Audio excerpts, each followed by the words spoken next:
జై గురుదత్త శ్రీ గురుదత్త. తెలుగు సాహితీ లోకాన కవిత్రయం ఉన్నట్లే కర్ణాటక సంగీత లోకానికి త్రిమూర్తులు ఉన్నారు. వారు సద్గురు శ్రీ త్యాగరాజస్వామి వారు, శ్రీ శ్యామాశాస్త్రుల వారు, శ్రీ ముత్తుస్వామి దీక్షితుల వారు. నాదోపాసన ద్వారా భగవంతుణ్ణి దర్శించవచ్చన్న విషయాన్ని నిరూపించిన గొప్ప వాగ్గేయకారుడు త్యాగరాజస్వామి వారు. శ్రీరామభక్తాగ్రేసురుడైన త్యాగయ్య ప్రపంచ ప్రసిద్ధిగాంచిన తెలుగు వాగ్గేయకారక చక్రవర్తి.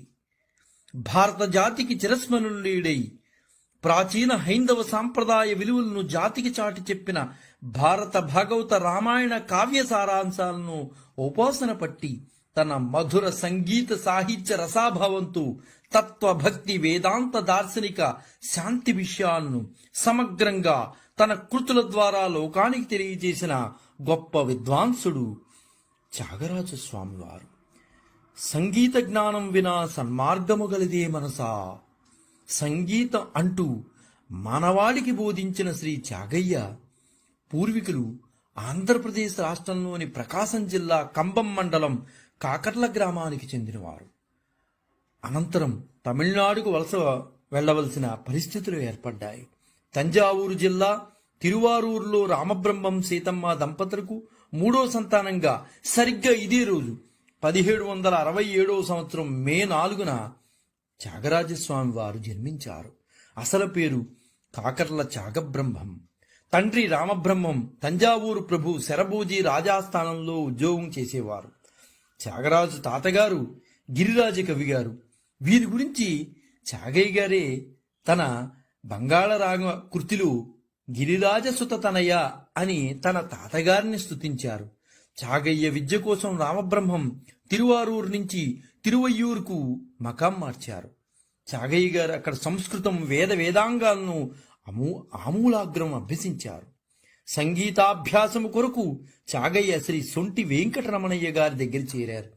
వెంకటరమణయ్య గారు తాతయ్య గారి చాకచక్యమును, సంగీతంలో ప్రావీణ్యతను గమనించి అత్యంత శ్రద్ధతో సంగీత ఉపదేశం చేశారు.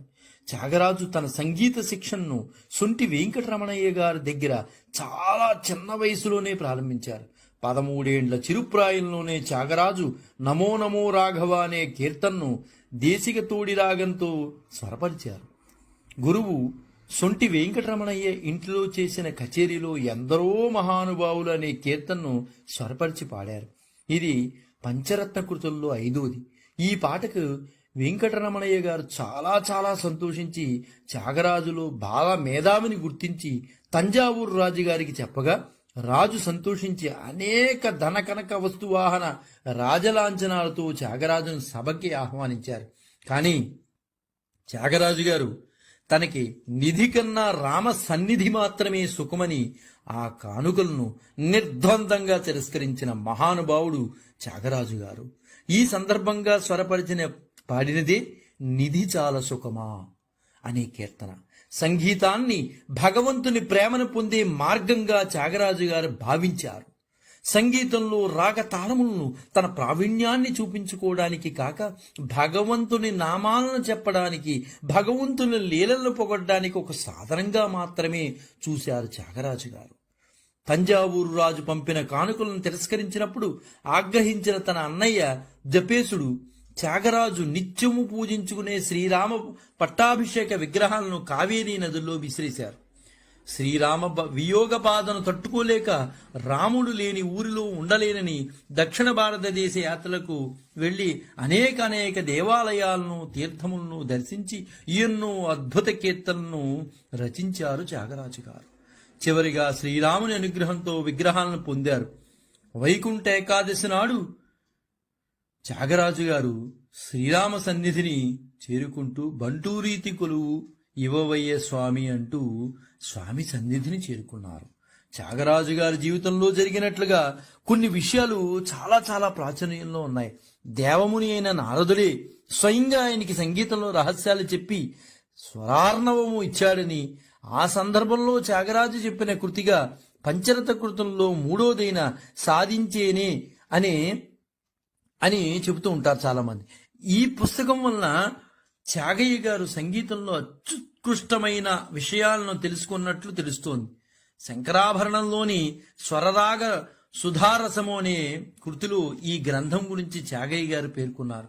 త్యాగయ్య గారు 24,000 రచనల వరకు చేశారు.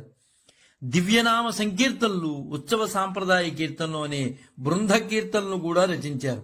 ప్రహ్లాద భక్తి విజయము, నౌకా చరిత్రము అనే సంగీత నాటకాలను కూడా ఆయన రచించారు. అసంఖ్యాకమైన కీర్తనలు రచించి కర్ణాటక సంగీతంలో అన్ని నియమాలను సోదాహరణంగా నిరూపించి శాశ్వతమైన కీర్తిని సంపాదించిన త్యాగరాజును కర్ణాటక సంగీతానికి మూలస్తంభంగా చెప్తారు. ఈయన జన్మదినం రోజున భారతీయ సంగీత దినోత్సవంగా జరుపుకుంటూ ఉంటారు. ఈ సంగీత నిధికి నివాళులుగా ప్రతి సంవత్సరం పుష్య బహుళ పంచమి నాడు తిరువయ్యూరులో ఆయన సమాధి దగ్గర త్యాగరాజ మహోత్సవ సభలో త్యాగరాజ ఆరాధనోత్సవాలు నిర్వహిస్తూ ఉంటారు.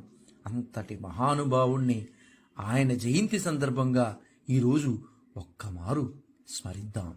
జై గురుదత్త, శ్రీ గురుదత్త, శ్రీపాద శ్రీవల్లభ చరణదాసుడు, మానికొండ రాజశేఖర శర్మ, రాజమహేంద్ర.